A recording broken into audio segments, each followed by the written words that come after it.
Mes chers amis, mes chers frères et sœurs, une fois de plus, je vous remercie sincèrement de l'opportunité que vous accordez à ces échanges, à ces causeries éducatives concernant la crypto-monnaie, TBC en particulier et l'ensemble de l'économie numérique en général. Pourquoi est-ce que c'est devenu une opportunité pour nous de parler de ces enjeux ou bien de l'enjeu qui tourne autour de la crypto-monnaie? C'est parce que au regard de l'avancée de la mondialisation, au regard des limites de la monnaie classique dans le processus de développement de nos nations, avec les incohérences entre l'économie et la consommation de la monnaie,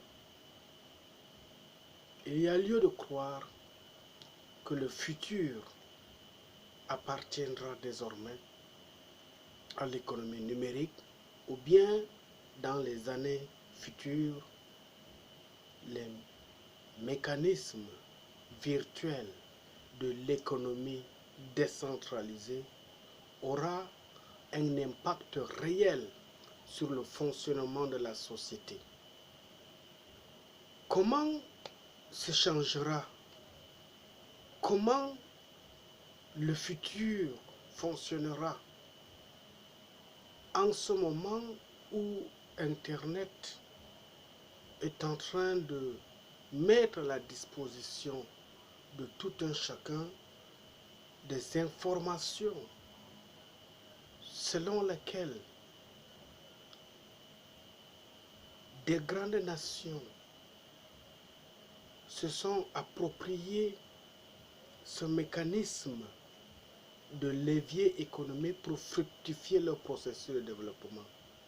Aujourd'hui, à travers l'outil Internet, même nous, dans les pays dits en voie de développement ou bien les pays pauvres, pourront aussi, pourquoi ne pas saisir au bon ces opportunités qui ont fait des merveilles sur d'autres cieux. C'est pourquoi, s'il faut répondre à la question de la crypto-monnaie à travers Internet, il faut dire seulement un seul mot, que les crypto-monnaies apportent une réponse ambitieuse à tous ceux-là qui espèrent que dans le futur, ils peuvent jouer un rôle dans le processus de développement de la cité. Il s'agit là de créer de nouvelles monnaies, virtuelles certes, fondées sur une nouvelle technologie qu'on appelle la blockchain. Elle autorise une gestion décentralisée de la monnaie sans tiers de confiance, à l'opposé d'un système hiérarchisé et centralisé des monnaies officielles. C'est quoi le problème? La différence entre la monnaie cryptographique et la monnaie classique que nous utilisons depuis des siècles, c'est que celle qui est basée sur la blockchain, c'est-à-dire la monnaie virtuelle à travers les crypto-monnaies, c'est un instrument financier qui a une valeur monétaire égale ou supérieure à nos monnaies locales. Et à travers cet instrument, seul le détenteur de cette pièce, par exemple, s'il faut prendre le cas de TBC, c'est seulement, uniquement et seul le détenteur d'une pièce TBC qui peut faire de son porte-monnaie ce qu'il veut en termes de gestion. Par exemple, si je veux acheter un mobilier ou bien un article dans un domaine précis, si par exemple j'ai envie d'acheter une tonne de ciment dans une boutique et que si je suis rassuré que cette boutique utilise aussi les pièces TBC, il suffit que j'essaye de communiquer, d'entrer en contact avec le gestionnaire de cette boutique. Il me donne la valeur de la marchandise en termes de ciment qu'il veut vendre et le pourcentage réel en termes de TBC qu'il peut accepter et le reste de complément ou bien du supplément en francs CFA. Donc, par exemple, si une tonne de ciment coûte 100 000 francs CFA, le détenteur de la boutique peut dire que bon, comme ma tonne coûte 100 000 francs CFA, pour tous ceux qui ont les pièces TBC, j'accepte 40% TBC, 60% francs CFA. Et lorsque tu es convaincu de cette transaction, tu te rends à la boutique, tu payes les 60 000 francs en francs CFA et le reste des 40 000 équivalents en TBC, tu essaies de calculer combien ça peut te valoir en termes de virement électronique. Il faut aussi savoir que TBC, c'est la valeur supérieure parce qu'une seule pièce de TBC, elle se chiffre en termes de grains d'or. Et comme ces chiffres sont en termes de grains d'or, les valeurs de ces grains d'or équivaut environ à presque 10 millions de dollars. Et s'il faut convertir 10 millions de dollars en francs CFA, nous avons une rondelette somme d'environ minimum 5 milliards de francs CFA. Donc, comme la pièce TBC est la valeur supérieure sur le plan numéraire électronique et virtuel, il y a des pièces inférieures qu'on appelle le kringle. Le kringle, c'est la valeur inférieure de TBC.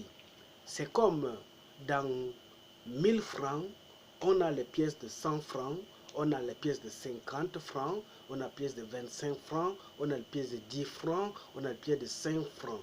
Donc, le kringle, c'est la valeur inférieure du TBC qui peut permettre aux détenteurs des pièces TBC de pouvoir effectuer les transactions sans toutefois être complexés en termes de devises électroniques. Ainsi, les crypto-monnaies sont l'expression d'un mouvement de société d'inspiration libertaire qui rejette le système centralisé et normalisé. Pourquoi est-ce que les crypto-monnaies rejettent le système normalisé et centralisé? Parce que dans le système normalisé centralisé à travers les banques que nous connaissons tous, c'est un problème de rationalité. Il arrive parfois que tu déposes ton argent en banque, mais au lieu de gagner, tu te retrouves en train de tourner en rond sans toutefois générer un intérêt consistant.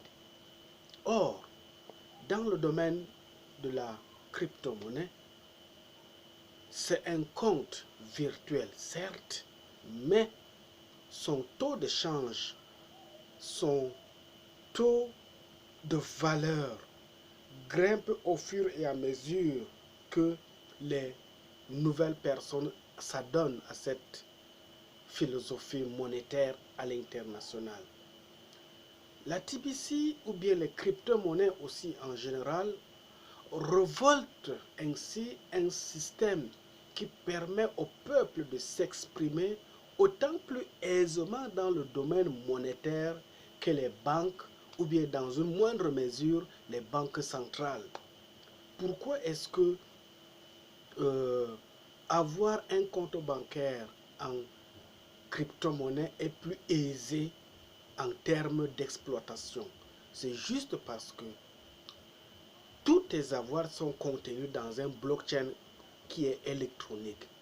Lorsque tu as besoin de faire une transaction, tu n'es pas obligé de te déplacer de chez toi pour aller faire des heures dans un rang au guichet d'une banque, ou bien tu n'es pas obligé d'aller attendre seulement les heures ouvrables pour effectuer une transaction monétaire. Mais même étant chez toi, à tout lieu et n'importe quel endroit et à n'importe quelle heure que tu voudras effectuer une transaction, il suffit que tu aies un téléphone smartphone qui dispose d'une connexion. Tout de suite, tu entres dans ton compte, tu fais la transaction et tu libères ta conscience de toutes ces causes qui parfois, arrivées devant les banques, on panique. On n'est pas sûr d'être servi, on n'est pas sûr. Parce qu'il arrive parfois où tu arrives devant une banque, tu veux faire un retrait d'argent, mais on te dit qu'au guichet automatique, la connexion est partie et il faut rentrer, il faut reprogrammer une autre fois. C'est autant de goulot d'étranglement que les concepteurs de la monnaie virtuelle ont estimé qu'il faut apporter une solution pour résoudre le problème de l'humanité en termes de besoins stricts de minimum sur le plan monétaire. L'ambition des crypto-monnaies est certes belle, mais difficile à satisfaire. Parce que 9 ans après le lancement du Bitcoin, elles sont très peu acceptées ou bien très peu utilisées pour le paiement. Pourquoi est-ce qu'elles sont très peu acceptées ou bien très peu utilisées? Juste parce qu'elles sont méconnues du grand public. Son influence dans le futur reste encore moins découverte, raison pour laquelle, avec les quelques bribes d'informations que j'ai glanées ça et là aussi à travers l'outil internet, je mets ces informations à votre disposition pour que vous puissiez comprendre que plus le monde est en train de changer, la monnaie virtuelle est en train de prendre aussi de l'ampleur. Qui sait si dans 10 ans, si dans 20 ans, chez nous, on n'utilisera plus peut-être de l'argent liquide en poche pour se promener avec. Dans certains pays, tels que la Philippine et bien d'autres pays asiatiques ou bien européens, il est quasiment difficile de voir un individu marcher en route avec beaucoup d'argent sur soi.